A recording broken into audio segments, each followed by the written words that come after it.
Hello, Tuni KUKI channel vajause na bon William na hi vin Tuni a hi KUKI gamers hoding in PUBG chungchang hin say hitin phat masalanga chu pre-register ki bolding a hi tia in a say vin a hin la Tuni a hi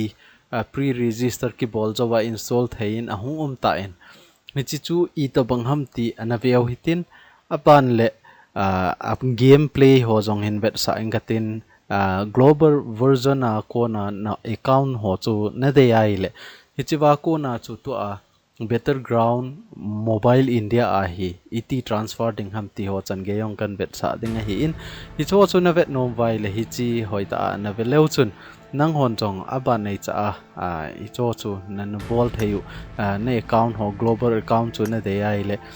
global account na ko na chu hi chi better ground mobile india a hi iti transfer ding ham ti ho jong chu ne het the hi in hi cha chu hoita na vet lo vai le chun itiam hana transfer ding dan ho nang boy kha ai le nin ki do okit mai the wa hi in hi ichi avela nin do lo na ding wa chu ichi video he abula pa na chai chan hoita na beleu chun nang hon jong account chu iti ki transfer a hi lo le hoi la ya ko na hi chi ke ya ka ki download ding ham ti chu na het thei deu a hi in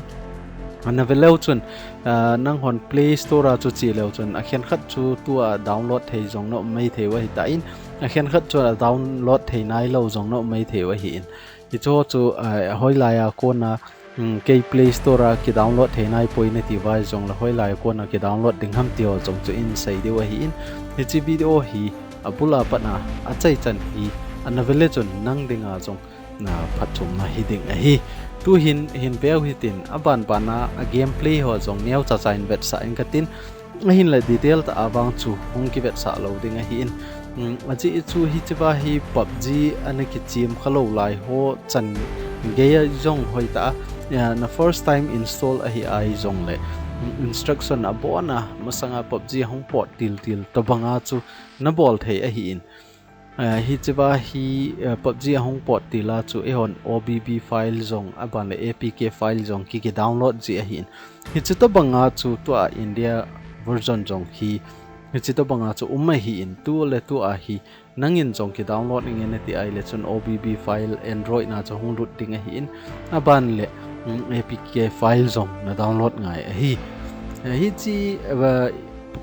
PUBG India version pa hi bon po vin te ti na chu a hi di po in 100% chu ki sei thei lo a hi in hi zong le hi chi India a dinga atum be a an si mo a hi in asung langa chu iti ki zop na anei ham a hi lo le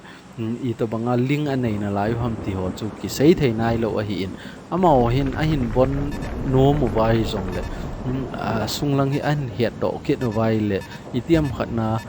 tension ho to hin ki zop na nei ve ti hi an hiat do ke no vai le chun hi chi jong hi abon na ding lampi kit na lai a hi in a hin la India ho policy dung ju ya chu tu a hi chi pen ha hi le chun India ading mong an se mo hi in an bon loading hi ti chun ta san phot no hi tin ai wa nga chu hi chi ba hi ga het thei khat chu a hi le nang ho ki chip tiang ho le global version pa chu itiam phan na chiting na bolai le chun dei a hi la a yera bona bol pe wa hi in hi chiwa wang hi thil khat na bol khelai le permanent a bon jo seu chu permanent hi jeng a hi in ti chu na teammate ho mi thum na tha a hi jong le hi chiwa hi permanently ban an bol pi the wa hi in ja chu teammate ho jong mo tha loading aban le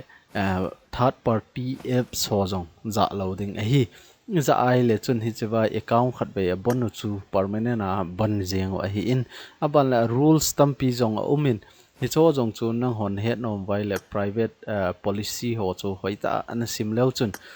hi chiwa ko na chu iza kaina mo deu a hi in ama sapena chu na download jo teng le bele chun hi to banga hi character PUBG hong ki patil to banga chu nangin character nu mai ham pasal ham na dei na kilhen the a hi in nu mai ne de ya jong le na kilhen the a hi ngaban le start nan ball ting le phat masa global ho chu ilut ting le tension ho hong do masa ji a hi in hi jong le hi chawa hi crafton ho hong do masa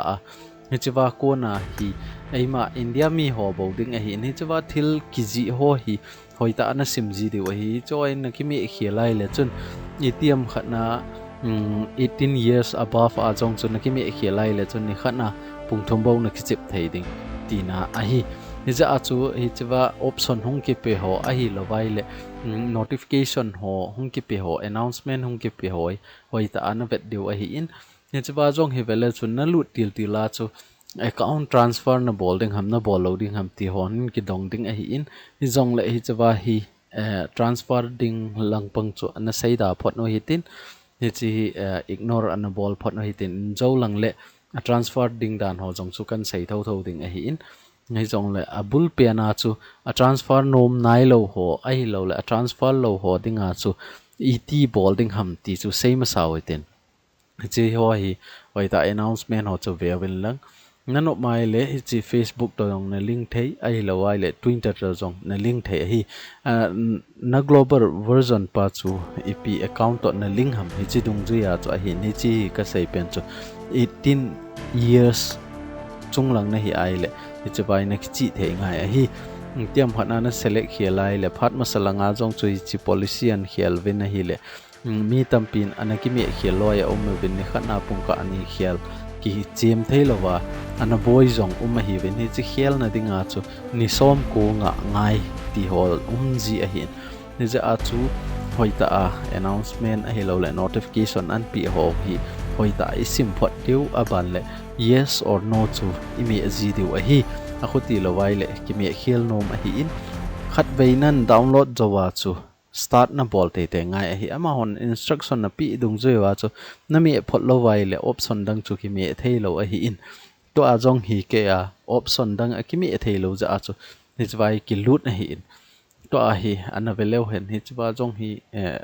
announcement and packet novin hi che announcement jong hi simil lang a ban le tap to continue wa chu na me Drag ki forward with your left hand to move towards the target. Swipe the screen with your right hand to control where you look next.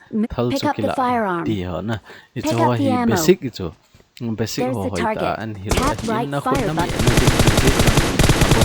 Congratulations on defeating your enemies. Check the crate.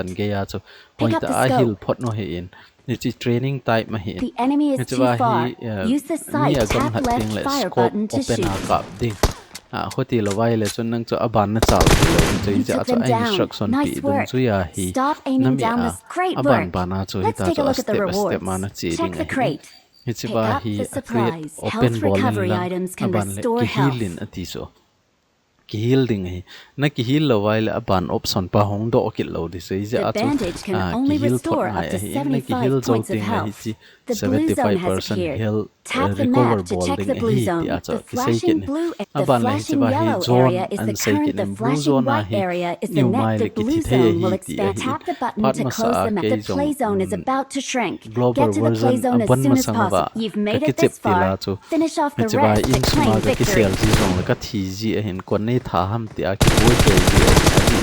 Instruction hoi ta anaki vet lo ji ai lo da anaki zui lo ji chu a hi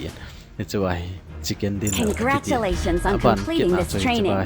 Head over to the main lobby to claim your reward and test your skills in a real match. Option pai ga mi ki hitin hi che mi zo tiang le to a hi lobby a chu hong nong hong kit de wai na lobby a chu hong nong hong kit nen tin hi chu wa hi gift thum a bi win hi chu hola chu nangin hoi chi pen na dei ham na kil handing aban le to hi inventory mi in ti so inventory mi ai le cha san pa hi mi in ticket chi so mi zo tiang le to hi start mi in ti so adang ki mi thelo chu chi cancel jong ki ball thelo ta chu start ball te te ngai in khat bai chu na start ball lo hitin aban le game play neo chaga veo hitin aban le in ho jong epp khel ham a hi lo vai le ta du global pa to exact nga ki bang ham ti ho jok chu na veo hit hi chi wa hi head deu khat ga sei be kit le global pa to a weekly a mission ho jok ti India ato khat na ki bang chat na hi na ATM khat na account to transfer nan bola reng na push ai jok le chi wa jong ki continue na bol the ai lo vai le UC na nei o materials na nei ho ti na ban nei ho skin ho na nei ho chu si chu ni chiwa jong hi transfer na bolai le za kai u thei hi nei u si jong hung ruti na dress ho na skin ho ipp skin na nei ham abona chu transfer na bolai le chun completely na 100% ni chiwa hi na nongmu ki thau thau ding a hi chi chu a hi This is to a a hi chalaya simulation ga game ve ke set le in a chen virtual instruction an world pi ke no and chu does ni not chu a hi represent real PUBG a life. i lut tila Please play in PUBG moderation, global pa jong take chu ki chep frequent tila breaks, chu and play welcome to responsibly. PUBG mobile ti a hang ki sei ji to banga chu ni chu ba jong hi virtual world ti a chu a sei ji wen ta chu aban ban na he ama hon instruction a pi wa a sei dong ju ya chu ki ball ji a hin effect hi ga ve leu chu ni yellow le green bo na mo de a hin red ho chu ki mo lo a hin ban le effect jong hi ve leu chun a mul leng to banga ho men effect jong hi za chom a hin global pa to ki banglo a hi chi effect pa jong hi a damage pa hi na damage effect hi ki banglo a hi in ni cho jong chu head thein ting wa neu khat kain bet sa a hin ni chi vele chun a mul to banga leng chu ngai wanga airplane ho amem ho bang hi izakai global a to ki bang chat hi i ma cha ki hiat na am lo a hi to a hi chalaya George Purai ga leng hautin i to bang ham a hi lo le in dan ho a in ho chu ki bang so ke na lai am ti chu ga veo hitin a ban le game a ko na hung pot pai diu hi ga leng hautin chang se a jong ki select thailo a hin bele chon chawai ji langa instruction a piwin chalai me in a ban le hi chalai hi me in ti ho an piwin ni cho i mi lo bai le chun chal ji lo a hin ama hon ama sapena instruction an pi ho hi hoita ami ding ama ho thu hi nun phat ding da na hi bulai chi George Pur to hi in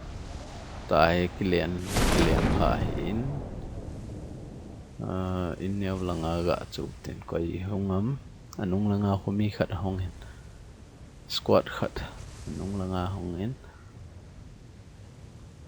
ain sung ho jong ga ve we ten na i to bang ham ai lovai le global pa to aki khel na umam ti ho jong chu ga check le le we ten check zo le hong nong pot pai diu ai tai chalai ga ve tin chalai ho jong ki bang so ke in ain ho jong ki bang design ho jong a bona ki bang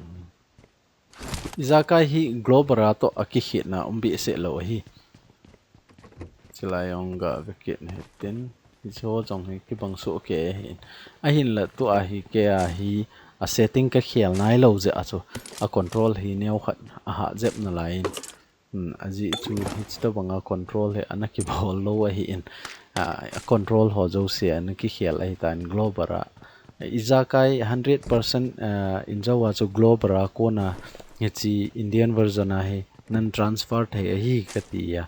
ni chwa chu in transfer jong lo chun a boina khat chu a setting pa ni chi global a setting na ki bol pa chu ni chwa wang he ki transfer thai lo a hi a setting pa he nangin from the beginning na abula pat na hoita a setting na ki tha ball kit ngai a hi in ji chu setting chu hung ki pollute thelo a hi ken jong ka try a hi in a hi wangin hi chi global ka setting pa chu hi chilaya Indian version pa ki pollute thelo iza ka skin ho chu ki pollute theya a setting pa bo hi ki pollute thelo a hi chi nangin a tha na ki setting kit ngai a hi ja a chu neu khat hi a control ha jamin hilanga heloi ten mi khat that na ven ga beba aitin hi chalai ho jong he ain dan hi ki bang so ke hi chu ho jong a grass ho jong na aham pa dan ai lo le broken war ti ho jong hi global exact global a copy jeng o hi in i ma cha ki khiat na lo pe ai ba nga chu damage in jawa ka sei chu damage effect ho chu ni chu ho wang chu neu khat ki khiat nen ni chu ho ti lo wa chu adang hi building ho ai lo vai le in neo cha cha ki sim ho jong hi abona hi chu in thum ki gol ho jong hi abona hi ki bang so ke chi asung ho jong i bet nai le ni za kai ki bang ai chilai ho hi velo chun abona hi ki bang na lai chu chu a hi in to a hi neo khat in bet be ke no hiten asi lang ho George Pur container lang hi neo cha hin beo hi tin ichi nakicep tila chu bot ngen to bang tai ma hi nong chep dinga hi in aji chu nang chu I chana level ana sang jong le chun transfer na ball lova nong ki chep tila chu bronze 5 a nong ki pat dinga hi in bronze 5 ma hung ki pat ding le chun na mi a thiam lo dim set jeng a hi in ke yong hi chwa kan lu tila hi mi ho hi bot to bang ngen tai ma ho ma hi in ai wanga chu bot hello ai mi ta hi tho ai wanga chu a ki chem til to bang ai ja chu ni ta chu mai ni chi pa wang ka mo kha je hin tu hin hong pot do hi ten a chom lang hin ve ki taw ten hi chi chu amep iza kai e ho a to ki bang su ke na ti chu global a chu to ki bang su ke ti chu I mu tawen hung ke noi ten lobby a hen be kit lew hen be lew sun hi choi option dang mong ami na ding he lo ai ama hon instruction api dung chui chu I follow lo vai le chun hi thei lo hi chong hi le chun ama hon iza kai abula patna hechilaya inventory check ding hechawa mission check ding hechawa workshop check ding iza kai cho hechawa hi akoyo a hi in ahin la hechawa kamu do khat chu setting a ko na hi scope I bolting le whole pa ho po tep bo a men ichi bo hi neu khat aboi men hi jong le scope aban le peak na mi khomai le wang chu ni ta cho whole men hi jong le peak bo imi ai le chon tep ma den jeng a hi chong chu het lawa poi mo khat hi in ichi vele chon level jong abula panana ki pat ding hi in hi jong le ATM hana transfer nan bolai le global pa chu nang chu level izat na ge ham ichi ba ko na chong ki pan ki ding hi na mi son ho jong chu izat na complete lo ham ichi ho dung chui chat na chu abona chu kasai ma banga chu 100% na iza kai chu ki bang so ke transfer an ball lo a hin I macha aboi na lo a hi ichiba hi aban le net jong neu khat bang chu a loading a gang na line ti chu a file jong he aneu na line apk chu 75 MB something a hi aban le OBB file chu ga sai ki lo han 600 something a hi chu a hin to a hi a level la hi khat na hong ki pat nai le chon rename I card ho ID card chon mo ding a hin namin na khial no mai jong le chi ID card mang cha chu namin ho jong na ki khial thai a hi in global version na chu namin na dei lo vai jong le chi ba ko nai hoita nangin na ki set kit thai hi na dei banga ti chu masanga to banga chu na dei lo wa adanga na khial no mai jong le chi vai na khial thai a hi in aban le hi chi na download ting le resource pack ho jong ki download thu kit ngai a hi abula pana hoita download kit ngai a hi ni cho si in download kit nai le chon 2GB lang ong lut hi 2GB lang hi nan su lut ding hi in ngai che hoi ga check lew hen iza kai hi chewa event a pi ho jong ki bang su ke aban le reward a pi ho jong global to ki khel na ima di lo hi upgrade na dinga jong hi UC 600 bebe a hi in imacha ki khial na di lo hi chi upgrade ding nan ti vai jong le ni chwa hi global ato iza kai ki bang hi event ho jong ka check a hi in twa jong hi ga leu chon ti che ho jong hi global a chum so ke a hi in nang hon ATM hana character ho na ki so got no vai le wang chu character card hi chwai ki pe lo a hi in UC a kona na ki chok thom ngai a hi ni cho jong hi ga leu chon start button akitikit ne ni chi start lo ha chu aban ki chal thei lo a hi ni chi tu hin beleu chon KRP hi 1 a hin alai chi hi upgrade lo a hi na upgrade lo za cho anoi langa thilo hu kamu thei lo a hi in aban le chi ba upgrade na ding ni dei vai le 600 UC aban le 1800 UC ti ta cho upgrade thei a hi iza kai global to aki hit na loads to a hi upgrade nen atin hi jong le ken global version pa chu upgrade ka bol sa hin hi cho jong hi hoi ta veleu chon RP1 cho aban le mission ga check level week 1 a jong khat cha jong ka complete nai lo chu choi nai choi dong ki complete lo hi in hi zong le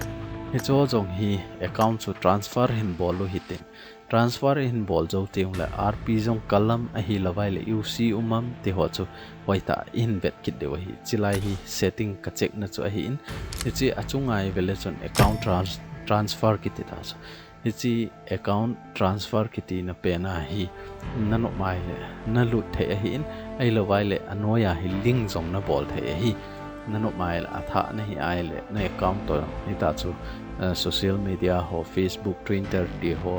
ai lawai le google account to zong na link the hi chi a setting a hi below pick and fire ti na hi option kha bat ni ba hi pick nga I fire ting le ita chu ama hi ki pick den ji a hi ni chi pen ho whole tape free ti ho lo a hi tu hin account transfer ga bol go tin ban le ana below chun ken global version pa chu in transferring katen ichi indian version pa a hi ito banga na to ham a hi lawai le a bon chang ke ya global ka thil nei ho zo si chu hichilai indian version pa ai hung lu ta nam ti ho chu hin vet sa ang kate approve a kan vet sa ding hi chi below chen ken live a ka bol a hi in mai chi an do ta chana hi chiwa an do na hi na data ho na account data ho chu transfer na bol nom ham ati chu hi nge ta hi facebook to ke global pa chu account chu facebook a hi in facebook ka select ngai le hi chiwa na min ji in ti chu email ho na facebook account ho chu ji in na ti chu hi chiwa hi ka ji ta chu ken hi chalaya hin ji in ka tin aban la password jong hin type min ka tin aban bana hin view hitin aban le account chu hoi ta hung lut hinam a hi lo le transfer thei lo ham ti chu na te sit na dinga nang hon approve na dinga na atm khana si nai jong le ke a setting nang ho se lo ri chu chi chu an velo chun atm khana chi velo na hon na bol kha wa se nai le chun nang ho risk a hi jing in a hin la ken hi chawa proof kan vet sa nunga nang hon na bol lova na bol thei lo vai le anoya chu comment hin bol lo chan chi dung zo ya chu reply kan bol kit the hi in ai wanga chu hi chi account transfer jong hi december som thum la khat chan hu phat api wa hi in ji a chu kino ngai lo hi nano mai le chawa hi vel chun get code na otp type ho hu ati a hi in ji chu email a nano mai le na send thei email na ne lo wai le na phone number a long na send the hi tu a option chu ga velo chun hi chi option chu lo a hi in hi jong le tu a hi confirm identity another way me kit le chun tu a hi phone number hung ta vet ta hi chi wa hi phone a hi lo le email a hi lo le comment hi chu wa chu a ki sei tu a hi phone a tiu tin phone number a ko na otp hung ding ga tiu tin a ban le hi chla ya hi confirm me lo hen anoya pai ta loading another way pai lo wa chung pa zo hi me lo han chi ka phone number hi in aban le hi chiwa hi hu ama hon 1 2 3 4 5 6 a type pe no hi lo pi zo phone na hung pa zo chu na copy ding hi phone na so na otp na phone number na pi pe na so otp hung en tin ni chiwa otp chu copy na bol zo ting le hi chiwa na hung nung hung kit ding hi chiwa paste na bol ding hi ke a hi 44674 na 84 zo katina 44674 hi chi ke otp hi in aban le confirm ka me ta so confirm ka me zo wa chu chiwa hi you are all set ti ta so abona ahung lut tai ti so aban le continue me ke no hiten continue me zo ting le ga velo chun hi chiwa hi na continue nom ham ti so hi chi account na continue nom ham ti okay na continue me o hitin me zo ting level lo chun hi chawai ando kit zo wa hi yes ti kit dis yes me kit le chun to a hi iza kai data chong ki transfer dai ti cho data ong ki transfer zo le chi khat bei amal ma ong ki log out bet ta ong ki log out zo ting le nangin log in with facebook chu na me kit chu nanga chu twitter ro na lingai le chun twitter pai na me dinga hi in jong le ke a chu facebook to ka link hi cha cho Facebook ka me ding hi Facebook hi ka me eng katin net as low zamin chawai to a hi Facebook me lewan abona account ho zo si chu hung lut lo ham ti chu in bet deu ta chu tai này chỉ hung lut ta chu hung ki lot zo ta chu hung lot zo ta in hi zong la alobi a chu hung nai point chawai hi 18 years na hung ki dong kit ta ich chu tai veleu chun a character pa zong chu Carlo ta chu ke a chu ama sa chu normal pa chu ya na default pa chu a hi in a hi wanga to a hi Carlo hung lut ta Carlo a hi ai le chun ke ka global pa a chu Carlo character chu ka za ya ichi pa chu hung lut tai ti vet sa na ta chu chiwa zong chu proof ta chu to hin a hi le inventory check no hi event ho ga check ma sau te event ho hi ga check lo han apona ke bang so ke chu kala zo sa ho zong chu e chawai kila zo tai ti a kila nai lo ho no chu kila nai poi ti exact an bet sa chu global ta bang chu tu hin chalai a okay setting here leng ti chana le chawai ka sei chu setting ki transfer thai lo chu setting ki transfer thai lo ja chu setting na ki khial ding hi tia warning and bip chu chawai what khat min it's to ga lao tin de lo en to a hi sangkhol be ya na hi pgm te le chiwa hi resource pack ho chu ka download nai lo che resource pack ka download nai lo ai ba nga chu ka skin zo se chu ba yung lut ta choi ve lo chen na le skin zo se yung lut ta chu choi ahung ki download zo ting le avan ho zo se yung chu za thai ta chu avan le uc zong hi ga ve lo chen chỉ nó họ nó cái chỗ nó vài lẽ nó cái chỗ theo hệ UC về lâu chân tôi hay cả RP trong về lâu chân 74 na 74 lần cái gì đó dấu à cho RP1 chân nó lại cái transfer dấu à cho 74 không cái đó thì chỉ chú cho giá cái hi global art set cho hi week yung hi cả về cái lâu hành tôi hay week 6 na week 6 ai ta week 5 ai hin hi zong la ken advance a khat kala ja cha week 6 tan hi week dang ho chu ki complete kam ta week 6 a pa hi ki complete nai lo hi ti chu chwa cha approve neo cha kan bet sa hi aban kit na chu hi chi resource pack bang hi abula patna na ki download de aban la friend na ga ve kit lo han na friend list a hi na friend lui ho global na friend ho zo se chu unfriend gam dita chu chiwa hi tha bia nangin friend list na ke hol friend na ki sim tha ngai ta khoti lawai le friend kha chan na nei lo ding to a he na loi hon zo itiam khat na indian version pa hung ke download no vai le chiwa ko na cho id na ki share to ba id a ko na cho friend na ki bol do ke de a khoti lawai le chun global pa le hi chi indian version pa hi ki connect he lo cho global pa le masanga chu Korean version ho to global ho jong ki chim the ai banga chi Indian version a hi Indian version pa le global pa chu ki chim thai poi ti chu nyaw khat kan bet sa hin abal le chelaya below chun effect nga hi red yellow green aumi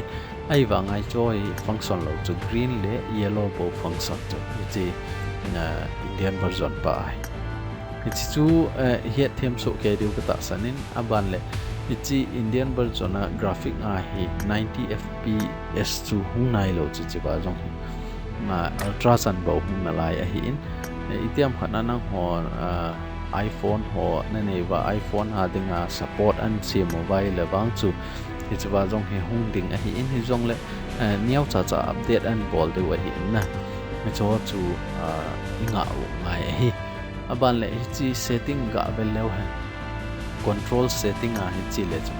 control setting jong ki man ki sim thu ngai chu ki sim thu lo bai le chun abona chu default a so ke yang chu injo wa ka sei ma banga chu skin is a kai ki transfer the banga chu